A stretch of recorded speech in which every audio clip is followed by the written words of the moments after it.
Sono 12 e sono loro i pionieri dello smart working, o meglio, i primi lavoratori agili d'Italia nel pubblico che divideranno le ore di lavoro a casa e in ufficio. L'USL 6 Euganea nei mesi scorsi aveva presentato il protocollo operativo apripista a livello nazionale per consentire ad una decina di dipendenti di poter usufruire parzialmente del telelavoro. La mansione di questi lavoratori, per lo più amministrativi e tecnici, verrà svolta in parte in locali aziendali e in parte in luoghi fuori dall'azienda, scelti dal diretto interessato, compreso il proprio domicilio, agevolando così i tempi di vita e di lavoro.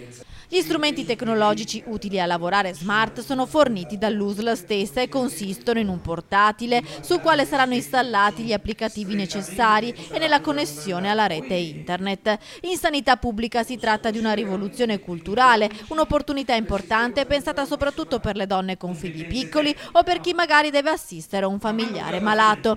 Per me indubbiamente è una grande occasione, una grande opportunità sia a livello di famiglia soprattutto che a livello lavorativo. In primis a livello familiare perché ho 2 bimbi piccoli, questo mi aiuta notevolmente, oltretutto io ho un percorso casa-lavoro impegnativo a livello di traffico, a livello di distanza.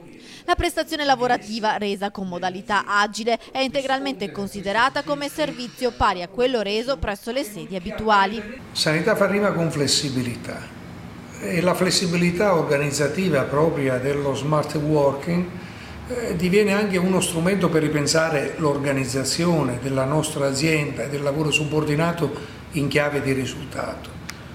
Il prerequisito fondamentale su cui abbiamo investito per avviare questa sperimentazione dello smart working è essenzialmente la fiducia. È prevista un'alternanza tra lavoro a distanza, massimo 2 giorni a settimana, e lavoro in ufficio. Il dipendente lavorerà per obiettivi che devono essere portati a termine nei tempi previsti. La sperimentazione durerà 6 mesi rinnovabili e già si sta pensando ad estendere l'opportunità anche ai dipendenti dell'area sanitaria.